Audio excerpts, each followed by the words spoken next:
Hi, I'm Justin. Also, I hate the way my voice sounds, so if you can do whatever Photoshop does to voices, make me sound awesome. And this is my lovely friend, The beauty in the eyes of the beholder, and it's just about getting into the seat of being the beholder. Hayley. I don't think you have to be particularly perceptive.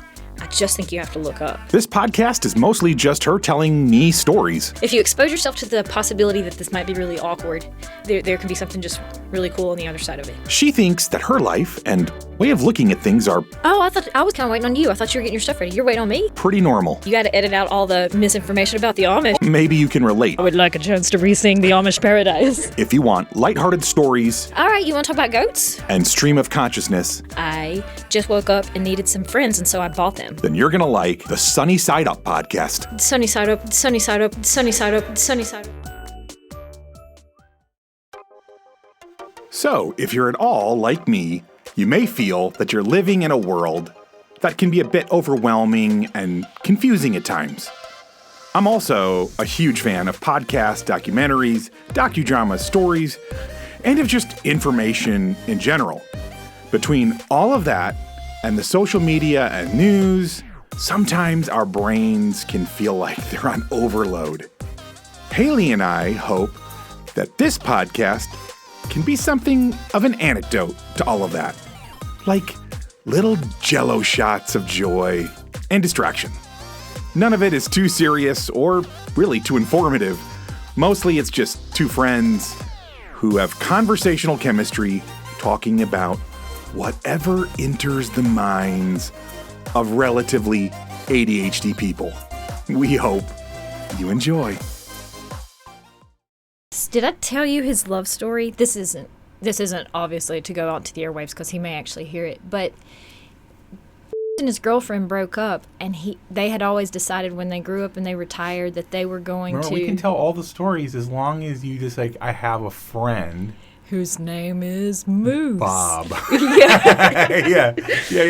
Yeah, you can tell all the stories. You just can't use their real names. Like, names have been changed to protect the guilty. Well, one of these kind of relates to him, but they broke up, and he was so sad. He called me from, Kentucky, and he was like, I just need to talk to somebody who has survived this. Am I going to live through it? And I'm like, okay.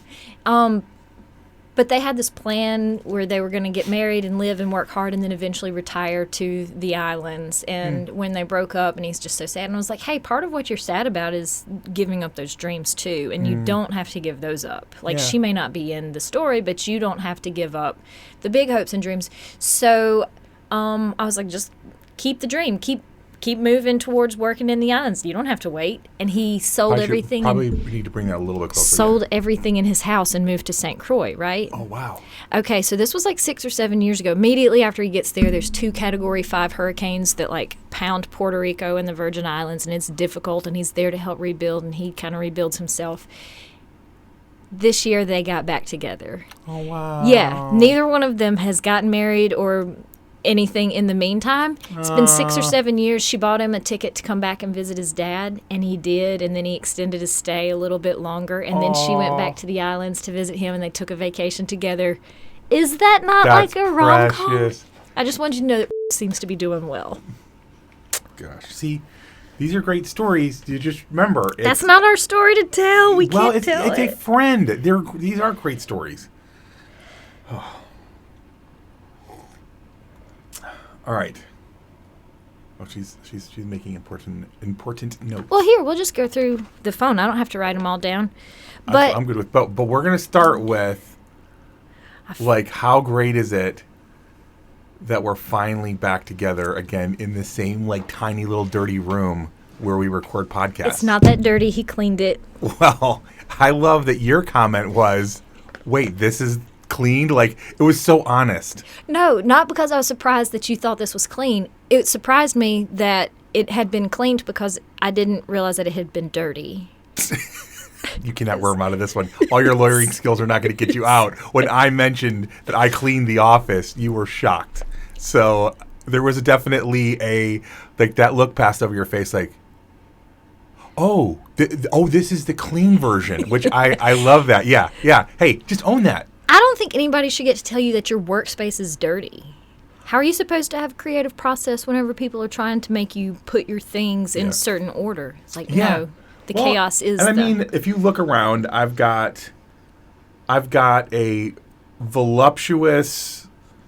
It's basically a cup from Nicaragua that is a very voluptuous woman, basically boobies to tummy. Would you say? Is that about what that is? I'm not seeing. Hard what to you're say. Seeing. I've got a. Who is my guy? Mr. Rogers. I have a little thing here. Listen, just for the audience. Mr. Rogers is one of my heroes. And so sitting on my desk is this little figure, and when you push it, it'll say random stuff. So who knows what Mr. Rogers is about to tell the audience. Do you have some favorite neighbors where you live? I mean, real neighbors with whom you can talk and play and ask for help if you need it? I hope so. Okay, see? So if I ever need like a little inspiration... God, and what a treasure. a little love in my life. Yeah, I just talked to Mr. Rogers. I've got a plant that I probably water. Ollie is... What is she? Hand it to her. She wants to see Mr. Rogers. Mr. Rogers so I can get pictures. Oh, you want to hold Mr. Rogers? I thought I was The behind the scenes, yeah. trying to Ollie is trying to take pictures of this mess. Anyways, yeah, and multiple candles. Joshy's remains. Goodness gracious. It's got a little bit of everything around here. So anyways, and it's all on my desk. So, yeah. And that doesn't even count all the stacks of bills, notebooks, the computer, all the stuff. But one thing that I have improved is this desk is now full-on, like you touch the button, and it goes, because I mostly stand at this desk. When I'm editing, it's a standing desk, and it's programmable. So...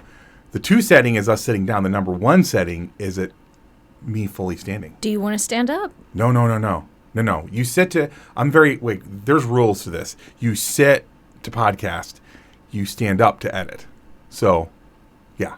It'd have like a water cooler feel if we upped it. Yeah. Okay, so listen. I'm listening to some of the first season, and I would... since the time that we had those conversations, I've come across good articles or information that either confirmed or denied or supplemented what we were talking about in certain ways. Right. I wish I'd been keeping a better list of it. Sometimes I would send you the articles, but one that I know of off the top of my head, and I have to tell you about it. Okay. The life advice was if you don't have your high school diploma, just lie about it. Don't let that get in your way of success. Solid advice. Okay, a friend of mine had a job applicant come into their place of business, apply for a job, and they had some suspicions that maybe he didn't have his high school diploma, and they vetted it, and he didn't.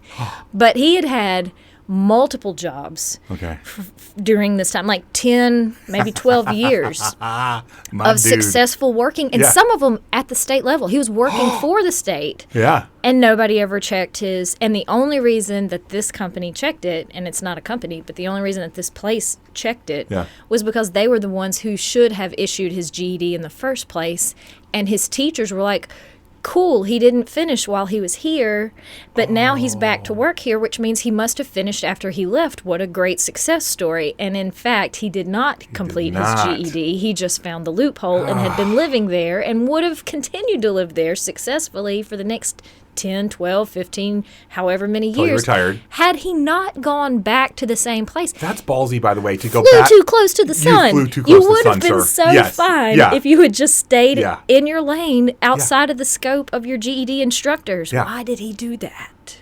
But the bigger picture being that you can, in fact, have a successful career. For all the underachievers out there, there's hope. There's hope, I mean, just mind your business. Don't go applying to the people who know. Like, don't go back to your high school that you dropped out of and say, I'm back. I'm back. I want to run this place, because then they might check into it. But,